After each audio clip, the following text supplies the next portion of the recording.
Hey guys, and welcome back to another episode of Curt and Paul Discuss. I'm Curt. I'm Paul.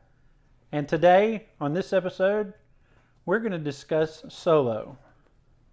On this episode, I think this is more of a critical discussion of of a lack of a better word, the downfall of this movie and where it let the real Star Wars fans down.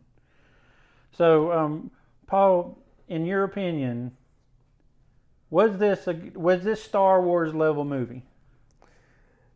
It was a heist movie, I would say. If you were to film this movie without any of the Star Wars characters, in fact, let's say you just took out every reference to Solo in this movie and Chewbacca, maybe. You just have it would just be a generic standalone space pirate. It would be like a Guardians of the Galaxy movie. You know what? It's funny you say that because I was discussing this with some other people, and I had made that comment that by the end of this movie, you feel like you're watching part 3 of Guardians of the Galaxy. And I mean, the only thing that reminded me that it was a Star Wars movie is the fact that I saw, Chewbacca running around and the Millennium Falcon and droids and stuff like that. So there was that, but I don't necessarily think that makes for. I don't know, it just didn't feel like a Star Wars movie. Did you notice how dark it was? Yeah, it was. The cinematography was really, really. You couldn't even see people's faces in a lot of shots. I'm telling you, it was like dark 3/4 of the movie. And I was like, because there's always, when a director makes a movie, there's always this thing about tone. They want to establish the right tone. What's the tone of the movie? You do that in the dialogue, the way the movie's written, the way it's lit, the edits, everything is going to just go back to it's going to set the tone. Set the tone for the movie. Right. If you have a lot of documentary shots in the movie, a lot of still shots, it's going to look like a documentary. Right. If you have a lot of push-ins and stuff, you might be watching a Scorsese movie. Yeah. A lot of tracking shots, probably a gangster movie. And I think the cinematography though, it just destroyed the tone because it's supposed to be a lighthearted adventure movie, Western / heist movie. Comedy action.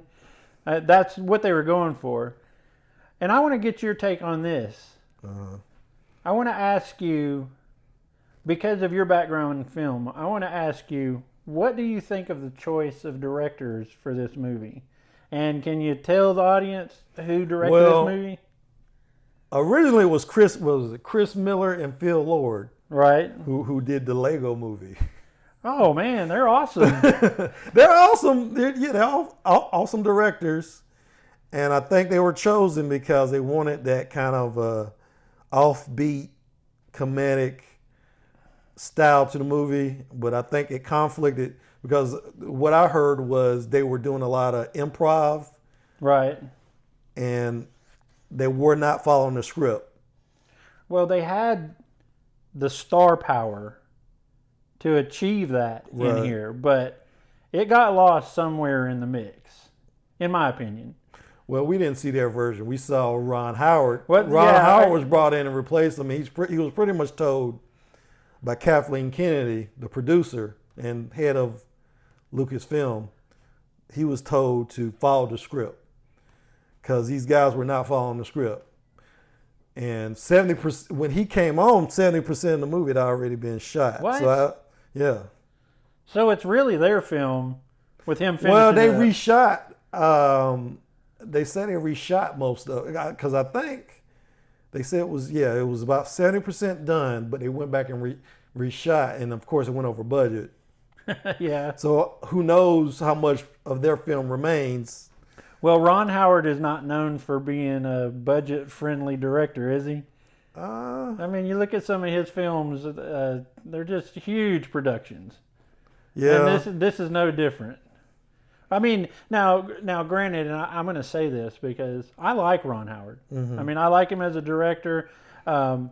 he does a series of YouTube videos. He has a YouTube channel where he teaches people how to direct.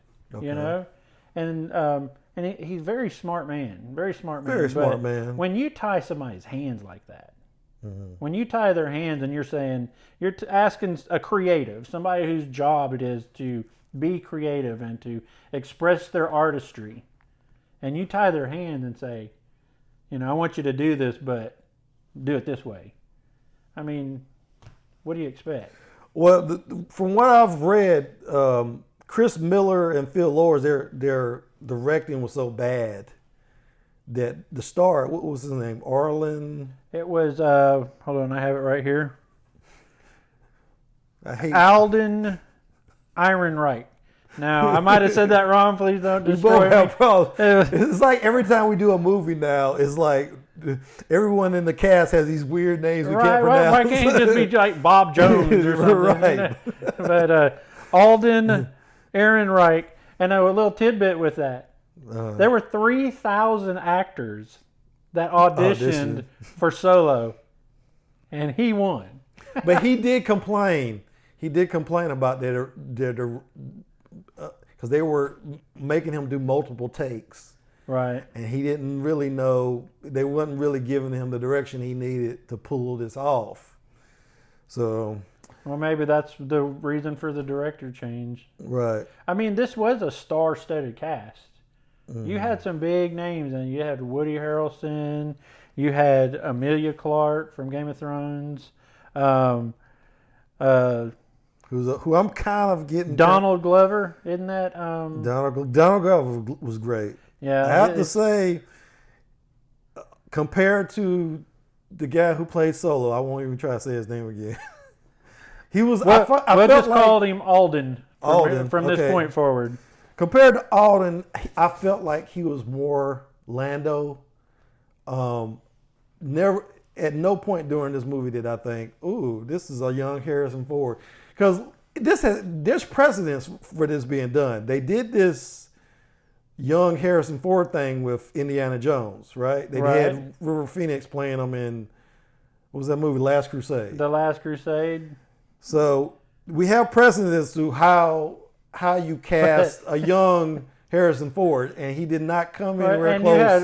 You got a totally different level of actor too there. Right. You know, because River Phoenix was Harrison Ford. He was phenomenal. He knocked it out of the park. You know, he looked like. In fact, he had played Harrison Ford's son in another movie, The Mosquito Coast. Right. Oh, I haven't seen that one. He had played. That's probably why he got the part. He had already played Harrison Ford's son in another movie. Okay. But a lot of his mannerisms that Harrison Ford had, he nailed in that movie. The kid was talented, man. He was gone way before his time. Yeah, he was. But one thing is that the Alden, he played. He looked a lot like what I would think that a young Han Solo would look like. But did he really? I think it was close enough. Like, who's to say what? If you squint your eyes a little bit. If he looked, what Han Solo looked like as a teenager, early 20s, whatever the timeline was during this. I think it was early 20s. But it was just and I can only say it's from my opinion. From my opinion, I agreed with you. It's dark. The movie was so dark all the way through. There were so many gaps in storyline, man. Right. And it seemed like where they were focusing on the storyline of Han Solo's youth and his story and where he's coming from, just missed the big points. I think you had mentioned to me. Well, let's put up the spoiler warning because I want to go ahead and get into it. Specifics of that. Okay, well, you've been warned, so continue on at your own risk. But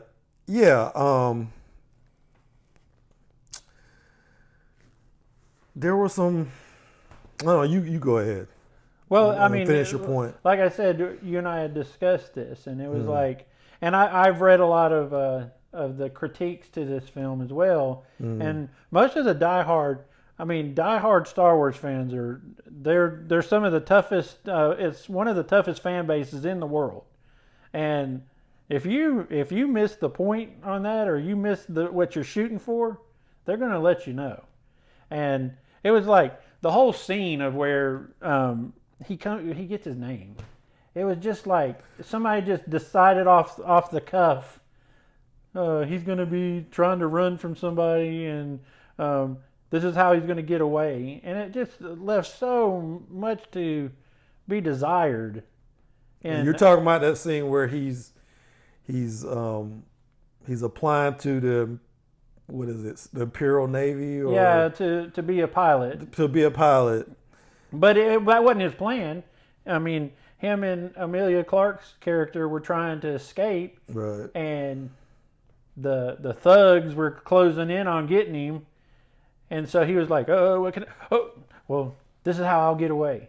Which was just silly. I mean, was it really that easy to join the Imperial Navy?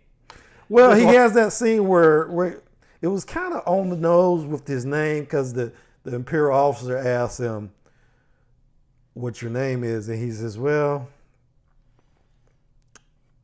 I don't really have a name, and I think he said that. He said, I don't have a family name. What was your father's name? Well, didn't he say that? Yeah, he's like, what is your people's name? He said something along those lines of what are he your. Said, I don't really have any called? people. He said, so the officer says, well, I guess you're Solo. I'll call you Solo, or something like something really cheesy. He just filled in, and he was like, okay, so Han Solo, and there it is. Right, and I thought that was terrible. There was that scene where he says he's talking to Chewbacca. He's like, well, "What's your name?" And Chewbacca, somehow he understands Chewbacca already, right? Which I thought was how did you learn Wookiee on Corellia? You were a orphan, like running around, not an orphan, because like I say, he said he has family that we never see, right? Which I thought was a mistake. You know, it was like in the Last Crusade, Sean Connery was his father, right? Harrison Ford's father. Well, Indiana Jones' father. They missed a huge opportunity to do something like that and to show you who his father was. And they could have used Sean Connery. Well, I think he's out of the acting business. I think he might have been a little bit too old, but they could have done something like show his mother, have somebody real cool be his mother. Well, and I'm trying to think of a. And with the first one that Disney did, the Star Wars, not the Last Jedi, but the one before that, in the storyline, when they were telling the whole story of, I'm sorry, what is the girl's name? The main character, the one that goes to meet Luke. Oh, Leia. No, not Leia. The young girl. That's the new Jedi. Oh, you're talking about the new. Rey. Right. So they go back and tell Rey's whole story about how she ended up getting stuck down there, and all that stuff. Why couldn't they give us a little bit of that with Han Solo? They did. They gave us maybe 5 minutes of Corellia, but you don't know how exactly he became an orphan, though. Right. You don't really see what is the culture on Corellia. They say he's just struggling to survive on the streets, but you don't get a sense of the government. You see them building a Star Destroyer. They make they do establish the fact that it is like a world where they build stuff. Right. Yeah, like a construction. Right, but like a dock. It's very very very quick. You don't really get a sense of what it is, what the city's like. And that theme carries through the entire movie, in my opinion. Well, they just skipped over his time as a flight cadet. You don't see any of that at all. And how he ends up getting himself in so much trouble. But because he joins the Imperial Navy or whatever it is they call it, the Imperial Fleet, and then next thing he's in the infantry, and he meets, almost getting killed. Yeah, they're fighting on some planet that I can't remember, and the name of, and because it's so dark, one of the things in Star Wars is all the planets have a different environment, right? Whether it's a desert, swamp, snow planet, whatever. You don't get any idea about this was any a of mud these. ball planet. Yeah, you just see a lot of mud. You don't get any idea what kind of planet they're on. They could have. I thought he meets Chewie on this planet, right? And another character, but yeah, he meets Chewie, which, good grief, man, the way that whole thing, they're implying that that Chewie was this vicious man-eater. Right. And that, they threw Solo into the pen with him, and there's all these... Yeah, the stormtroopers are keeping him in this pen. I'm like, first of all, how did Chewbacca get to this planet? Right. Why is he on this planet? They never explained that. Why are they fighting on this planet? They probably explained that, but I probably missed it. But I felt, if I were to write this, I thought they should have been Kashyyyk, the Wookiee planet. Right. Because if you know any of the backstory about the Death Star, they had the Wookiees build the Death Star. Okay, I didn't know that. Yeah, I didn't know that. And I think maybe it was near Kashyyyk or something. I know that the Wookiees in this one were being used as slaves on other planets. Right. So they're slaves. Right. According to some of the off movie canon, I guess you could call it, stuff established in the books. Right. I don't know whether it was part of the expanded universe or not, or what, but that was established that the Wookiees helped build the Death Star. So I felt like that would have been a perfect opportunity. Maybe there was a revolt on Kashyyyk, and Han his unit was sent in to put it down, and that's how he, naturally they would have some Wookiees in holding cells. But you know what I'm saying? Chewie seemed to be the only Wookiee on the whole planet. Right. And he was being kept in a cage to eat people. Right. Which made no sense. Yeah, it didn't make any sense. Maybe it makes a little sense, but I just felt like if they had done it on Kashyyyk, first of all, they would have an environment like I was talking about, like a forest planet. They could have done something with that. And well, maybe they felt that had been done with the Ewoks. Maybe, but this certainly wasn't. I'd rather see a repeat of something than. Yeah, there was nothing. There was nothing there. But I kind of feel bad for Ron Howard, man. I feel like that he kind of got roped into doing something that I think wasn't at the level that he normally does. This reminds me of them bringing in Josh Whedon to finish Justice League. Yeah.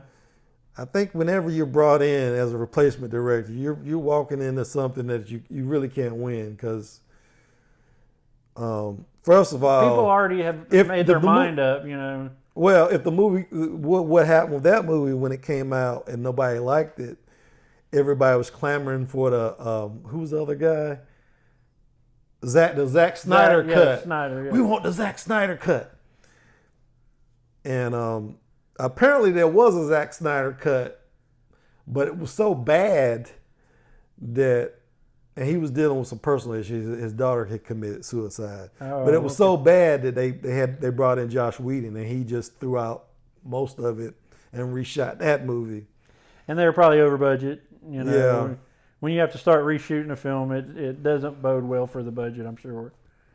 But I thought a lot of the jokes. He has that joke where Chewie tells him his name. He says it's Chewbacca. He says, "Ooh, I don't think I ever call you that. I need to call you something else." And it's like, ha ha. He's going to call him Chewie. It was like, I was like grown when he said that. So many of the jokes were on the nose, and I was like, this is just some really bad writing. I thought, and I thought Lawrence Kasdan wrote it. Because I had heard prior to this that he was writing it, and then I went and looked it up, and actually it was his son that wrote this movie. Really? Jonathan Kasdan. Apparently, what happened was he was writing the first draft of the movie. but they wanted him to work on The Force Awakens because this is actually a idea that had been in development back when George Lucas still had the franchise. Yeah, it was prior. So, I read somewhere that it was like prior. They had actually started working on the movie prior to Disney coming in. Right. And then it was like Disney comes in, and then they've got to convince Disney that, hey, we need to continue to. And you probably know the story, this part of the story better than I do, but I know that it was like 3 weeks after Disney got there, they called them all to the office and were like, okay, pitch the movie to me. And they're like, well, I'll let you explain it. It was kind of like last minute thrown together pitch, wasn't it? Well, you talking about Lucas's pitch? No, not Lucas's pitch. I'm talking about the people that were working on Solo. Oh, okay. No, I don't. Yeah, I had read that they were 3 weeks after Disney had bought Star Wars franchise. Yeah. That whoever was the head guy in charge for Disney for this making movies made them come and do a pitch. And the part of the pitch was this whole story of how Han Solo got named Han Solo. And so that wasn't thrown in at the last minute. That was planned from the very beginning. I hadn't read that. Okay. Yeah, that was planned from the very beginning, and that was enough to convince the people from Disney and said, okay, I want to be a part of this. Do we know anything about Jonathan Kasdan, though? Because I've never heard of this guy. And that's the guy who wrote it, right? Right. What is he? I mean, yeah, I don't know what he's done. I mean, it's kind of strange for a writer to hand off duties to his son. I mean, did he have any credits? Parents are like, I got to help my kid make a name for himself. It speaks to one of the problems in Hollywood is nepotism. Nepotism, yeah. There's a lot of nepotism in Hollywood. I mean, even we're talking about Ron Howard. His daughter, his daughter is a big time actress now, right? What's her name? Her name is Bryce Dallas Howard. Bryce Dallas Howard. No, I don't know. She was in Jurassic World. The redhead. The redhead is his daughter? That's his daughter. Oh, and she's been all over Hollywood, man. Right. She's been in a bunch of movies. But you have a lot of that going on in Hollywood, which is, it's in I don't think she's a bad actor or anything, but I don't know if she would have gotten to the stature she is without him being her dad. Right. But and I don't know anything about Jonathan Kasdan. They didn't slide her in Star Wars anywhere. They do a lot of that in Star Wars. His brother was in the movie though. Did you notice that scene where his brother, Ron Howard's brother? Yeah. No, I don't know. I forget his name, but he was in this one scene. I think his name is Ben or something. But they do that in Star Wars with these new releases, is where they have all these cameos, but then they put them in alien makeup or something, and you never know it's some big actor, or they're in the background getting on a starfighter or something. Yeah, and that's been happening a lot. Wasn't James Bond? What's that guy's name? I can never. Oh, the new James Bond. The new James Bond. He was in Force Awakens as a stormtrooper. Well, I don't doubt it, because that's what I'm talking about. I had read that there was a lot of actors. That scene where Rey, the stormtrooper, comes in a room and she does the Jedi mind trick on him. That was what's his name? Oh my goodness. James Bond. If you hadn't asked me, I could tell you. But anyway, any other day I would be able to tell you too. Daniel Craig. Daniel Craig. Yeah, he was in that. So, and then there was these guys from that movie, The Raid. They were in it too in one scene. The Asian guys on they come the solo ship. Okay. Yeah. Yes, I do remember that scene. So, well, what do you think about? Okay, so there's some backlash. You got all these outright people who are claiming the movie didn't do well because of their boycott.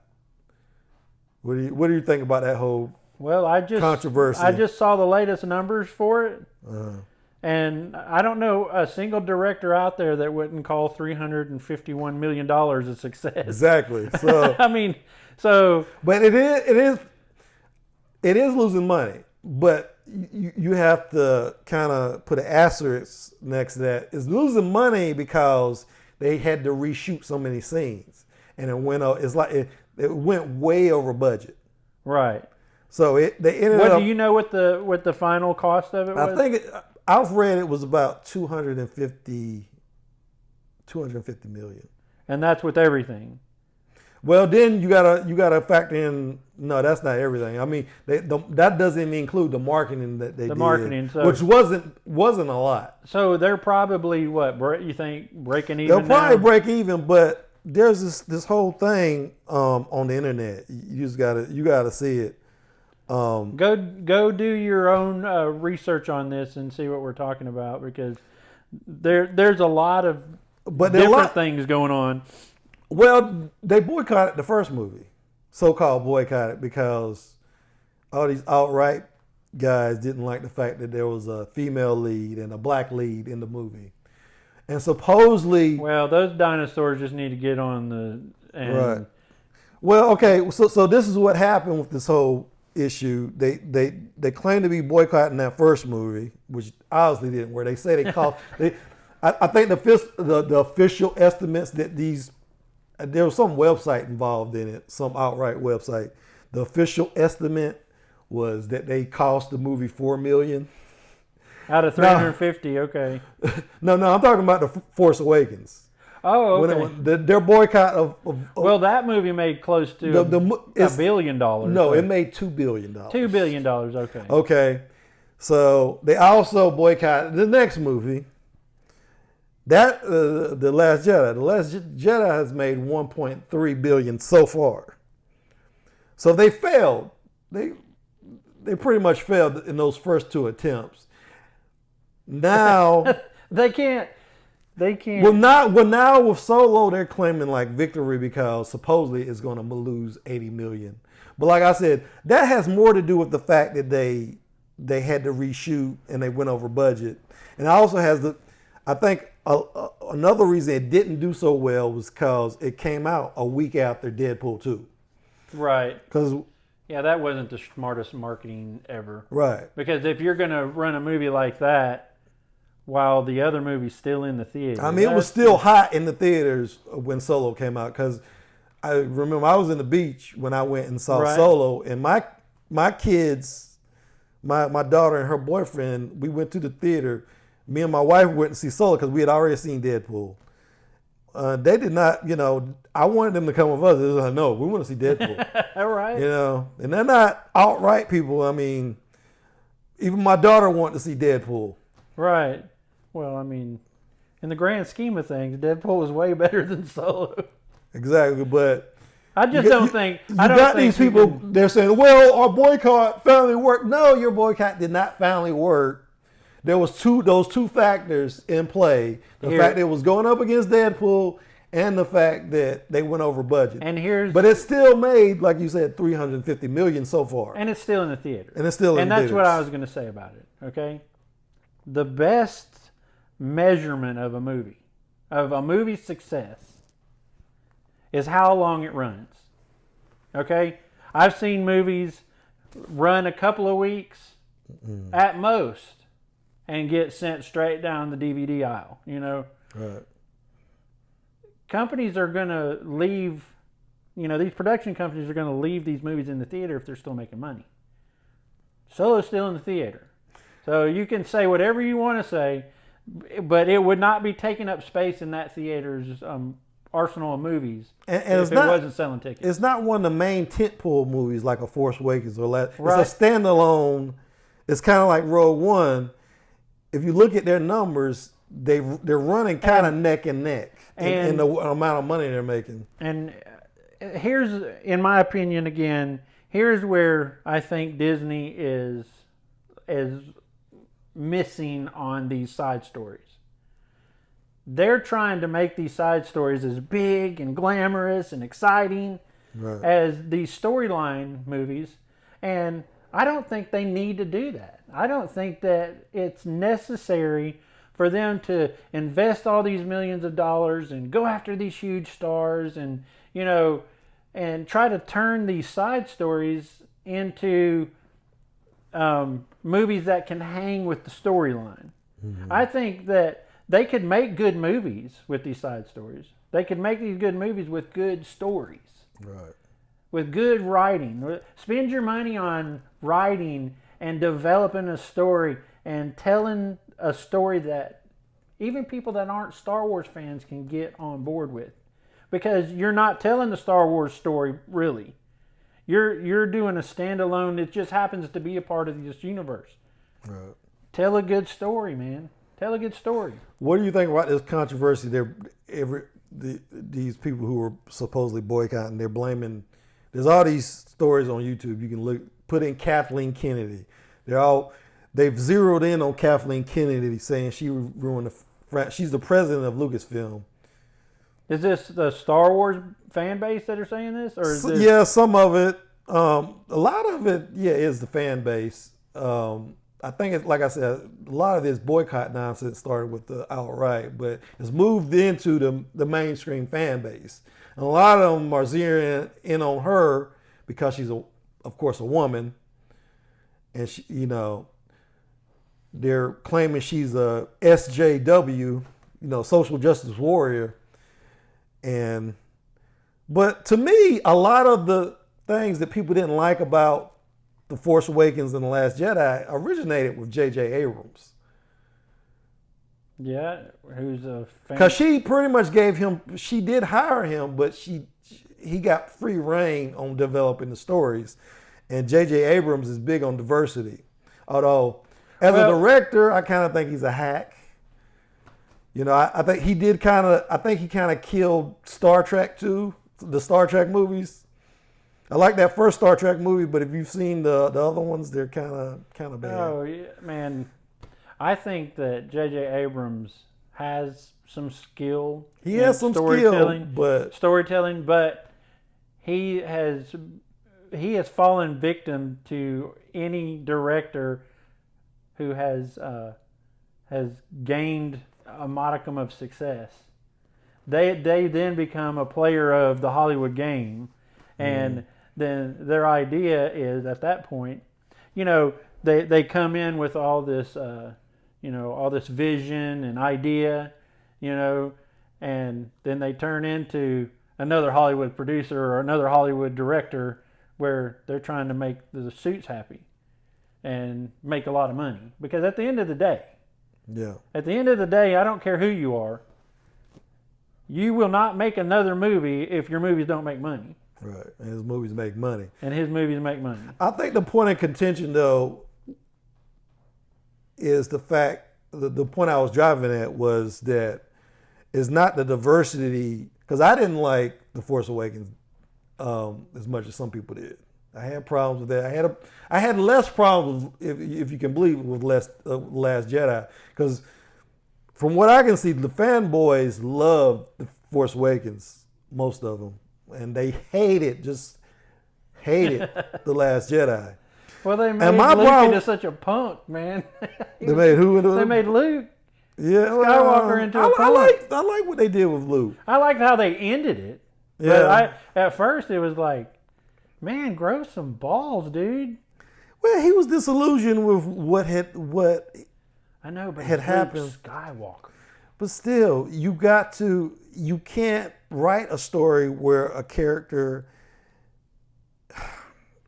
A problem with a lot of sequels, with rebooting any franchise, is you can't have the characters at the point they were at Return of the Jedi, where everybody they conquered, and the universe is at peace, and everybody's happy. Leia and Harrison go out and get married and live happily ever. You can't start another franchise at that height. There's no drama. Yeah, there's nowhere to take it. Which is why when Force Awakens opens, Han and Leia aren't together anymore. They're kind of divorced. Right. Luke is in hiding. The Republic is dealing back with this. In power. Well, the First Order knocks them out of power in short order. So, I mean, I understand why they did those things, but at the same time, I felt like there was a lot of plot contrivances in that first movie. They take out there's that scene where they steal the TIE fighter and crash land on the planet, and they crash land literally like a few miles from where Rey is. Right. I just thought this whole entire planet, that's where they crash land. There's stuff like that kind of bothered me. And then they take the Millennium Falcon just happened to be there nearby for Rey and Finn to take, and then they take off, and Solo and Chewbacca just happen to be nearby and track down the Millennium Falcon. It's just, there were so many contrivances in that movie, and the character. Now, and it wasn't the fault of the actors or diversity or anything like that. The writing was not, the characters particularly were not as defined as the original trilogy. I agree 100%. And I guess like you said that, they were trying to move the story on from a point where the story was basically at an ending. They had basically, the good guys win, everybody lives happily ever after. But wait a minute, there's a lot more of this story to tell. Right. How are we going to tell it? And how are we going to tell it in 2 or 3 hours and get people on board? So I wouldn't want to have the responsibility of having to write that and figure it out. Well, I mean, where could they have gone with Luke? In the first movie, we know he's gone into hiding. Right. So he's obviously not well. He's obviously not in a good place. That's true. I mean, you can't start the next movie with him, oh yeah, I'll train you. No problem. Yeah, I've been hiding here just for why? Why are you hiding? If they had to find a map to find out where he was in the first movie. Yeah, and it's there funny. Was obviously something. You can't. Nobody can find him. But then in like the storyline that you were telling, that everybody else just happened to bump into each other. Exactly. In this big, huge universe, right? I get it, man. So it's like I hear the fans complaining about what they did to Luke, but what do you? If you're going to blame somebody for that, they were blaming Rian Johnson for that. You can't blame Rian Johnson for that. The setup was there with J.J. Abrams. If you're going to blame somebody, blame J.J. Abrams, because he set that up in the first movie. A lot of people were mad that Rey wasn't related. They thought they were going to find out that Rey was related to the granddaughter of Luke or something. Right. But if you watch the first movie, she has that flashback when she finds Luke's lightsaber. I do remember that. And there's a ship taking off, and she's like, "Hey!" It's like her parents are leaving her. This is in the first movie, right? And so you hear some guys, "Hey, come here." You see, you hear some guy pull her off screen, and that's consistent with what you find out in the Last Jedi, that she was sold by her parents for beer money, and they just left her.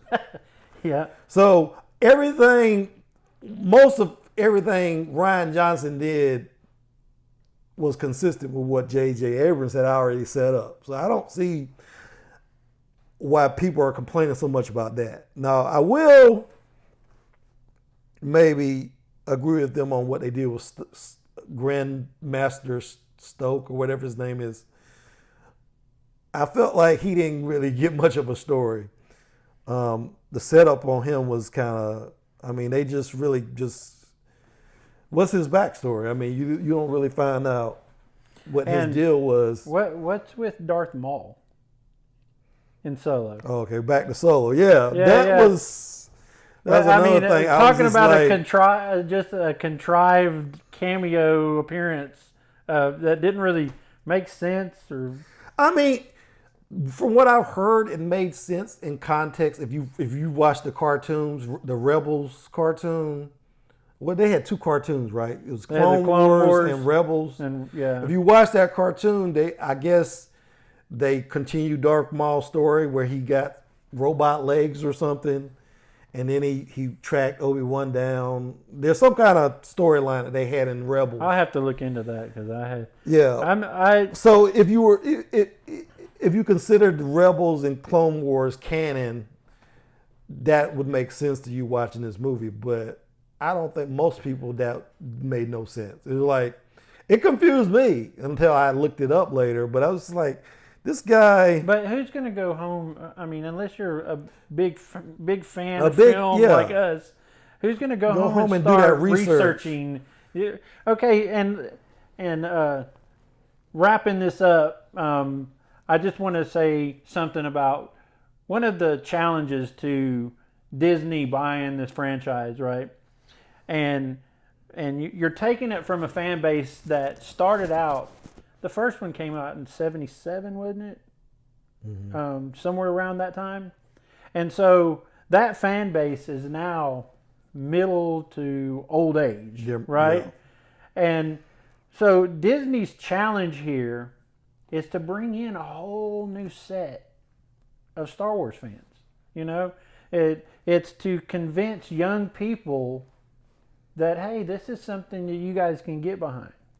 So we live in a world of people being more socially conscious now, you know, and our children are growing up to be more socially conscious.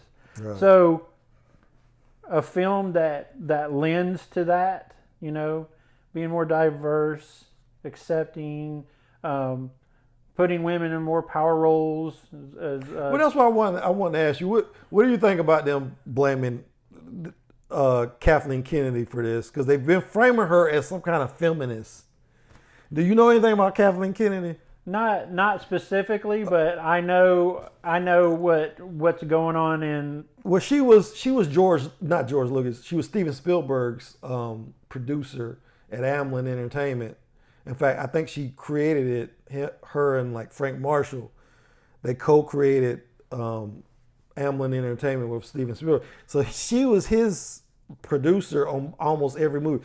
In fact, if you look up, I got her IMDb page. If you look up some of the movies she's worked on, now this is the woman that a lot of these angry fanboys are calling a feminist. These are some of the movies she's helped produce. Such diverse films like E.T. the Extraterrestrial. That was like her first movie. Poltergeist. Oh, wow. Gremlins. Back to the Future. An American Tale. Empire of the Sun. Who Framed Roger Rabbit. I mean, these are some of the whitest movies that have ever come in. Yeah, right. I mean, she did produce The Color Purple, though. But I'm trying to see where she gets this, where she can legitimately be accused of being this feminist, and I'm not seeing it here. I think Schindler's List. Okay, maybe Schindler's List was, was of course about the Holocaust. The Flintstones. Well, Halle Berry is in that, so obviously it's a feminist movie. Yeah. Did I say Jurassic Park? Jurassic Park. Every movie I see in her list is a movie with, if not a totally white cast, almost totally white cast. It was like ridiculous to blame her for this. Producers she has no writing credits. Right. She has no directing credit. She's a producer. And don't the writers and the directors usually do the casting? Right. She's responsible for getting the money, overseeing the whole production, and maybe hiring certain people like the director. Well, like the director, but she's not hiring cast. Yeah, but it's like, how did she become this feminist? If you're gonna blame somebody for these movies, blame J.J. Abrams, because like I said, I consider J.J. Abrams pretty much a hack. He's the guy that put all those lens flare in those Star Wars movies. Right. Like, so much that you got blinded. I mean, I got blinded when I was watching that movie. But, if you really want to was George Lucas any better? I mean, with the prequels, I mean, if you want to blame any, I mean, they're acting like these movies were like conservative based. George Lucas is a big Hollywood liberal and always has been. Right. You know, he makes no qualms about that. I mean, one of his passion projects was Red Tails, about the Tuskegee Airmen, which he eventually had it made.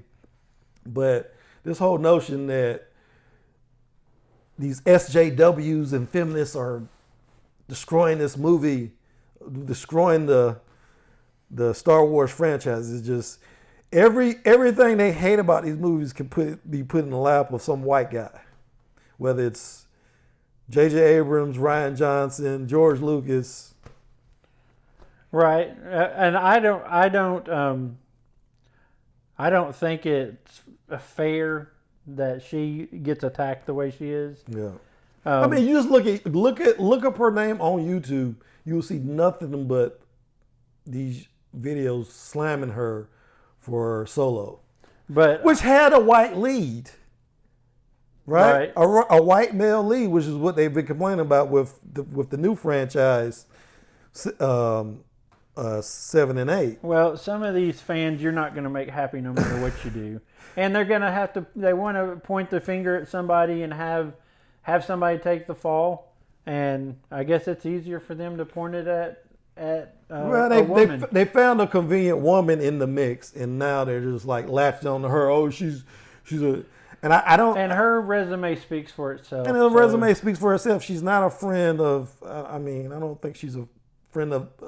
I mean, she's probably a nice woman, and supportive of the diversity in these new movies, but she hasn't.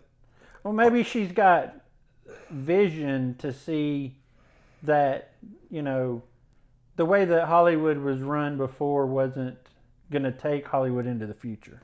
Right. You know, and, you know, you can forgive somebody for ignorance as long as they grow. Mm-hmm. Wouldn't you agree with that statement? Yeah. I mean, as long as they grow and learn and they progress. I had some ideas when I was younger. And I did too. That I don't have now. I agree. Being a Southerner. And we grow up. And we get more mature. Well, you grow up, you go to college. Like I went to college and I met some people was exposed to more diversity than I was exposed to. And we've still got a long way to go, man. This country's got a long way to go.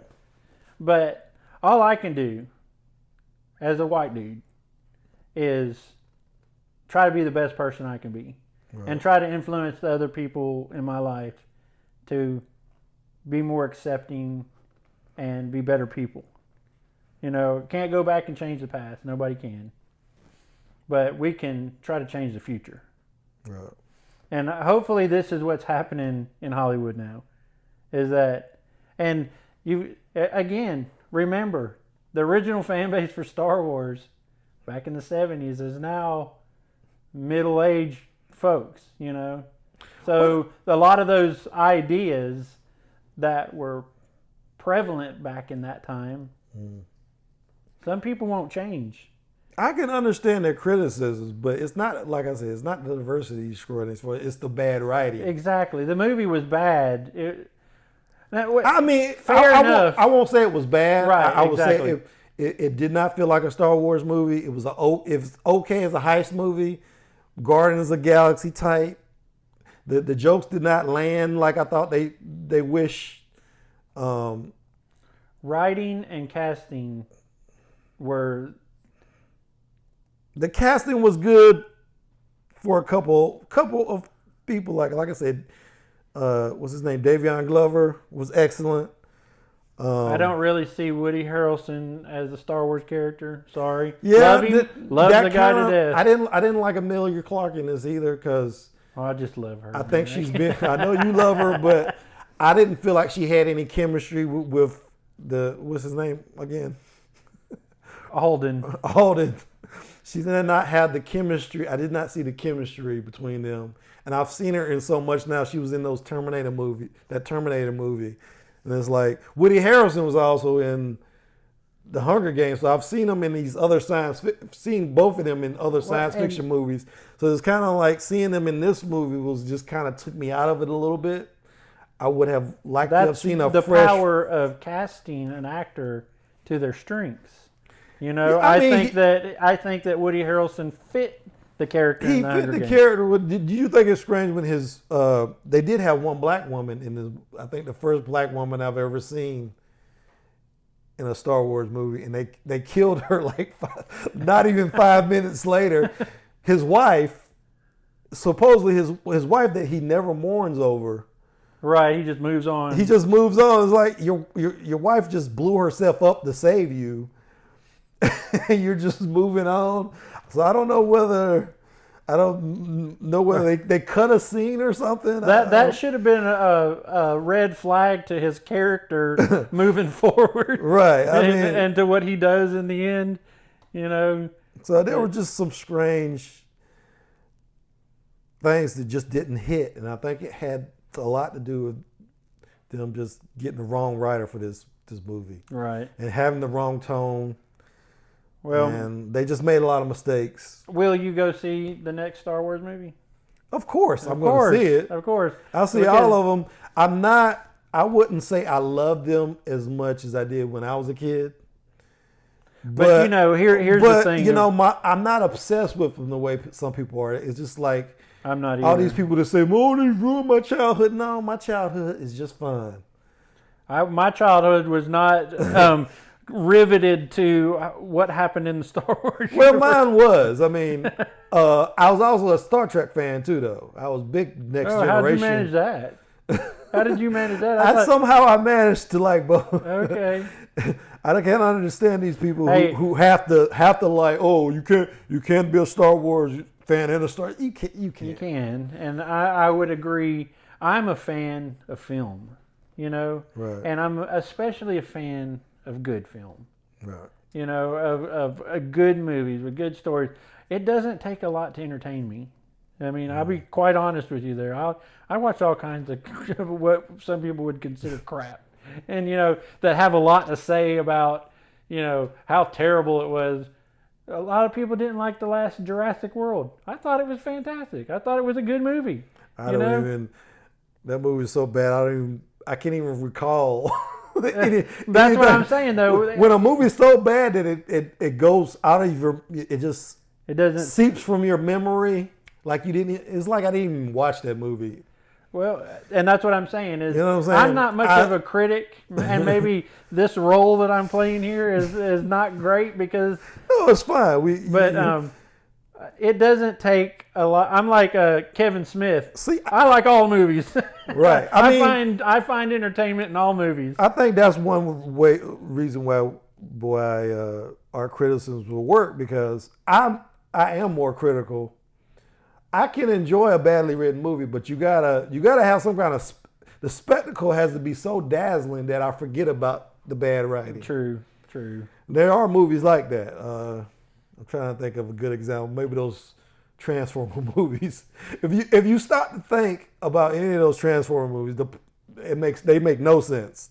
But the spectacle is. But the spectacle phenomenal. Of seeing giant robots plow in each other, and they're just bigger than life fights, but I'm about over them. I don't think they should make any more. Right. I didn't see the last one. Was it any good? It was kind of last night or something. It just, you can only see so much. You can only see a train wreck for so long before you're like, it's just another train wreck, right. And you're just like, you've seen the, transforming, and it's cool to watch them fight. But by the seventh one, you're like, okay, y'all gonna do something different now? You're gonna do anything different, or are you just gonna keep feeding off of what you started? Which was really cool when it first came out. I remember watching the first Transformer movie and going out of the theater going, wow, that was incredible.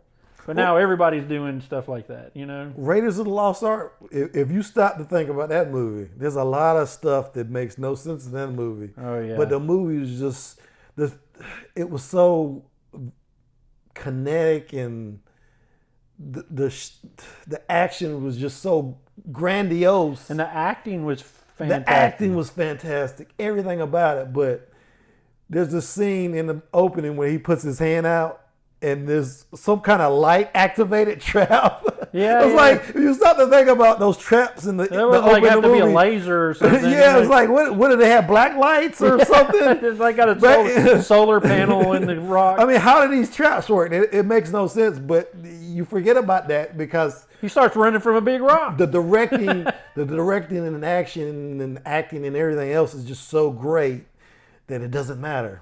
And that's it's like I didn't think about this when I was a kid. You remember the very end of the movie where he stows away on the German submarine. Mm-hmm. How did he survive on that submarine? They dive, and yet he ends up at the island at the end. Yeah, I mean, he obviously didn't open up the hatch and get inside. The internet didn't exist back then for people to be like, wait a minute, and they start talking to each other. But if you watch the movie, when I watch the movie now, that's a glaring error. And I look at it, I'm like, ugh, how did he? No, I've actually heard the explanation for that. They had a something that they cut out where he was hanging on to the what do you call the periscope? Periscope. He was hanging on the periscope. Why they had the periscope engaged the whole time, I don't know.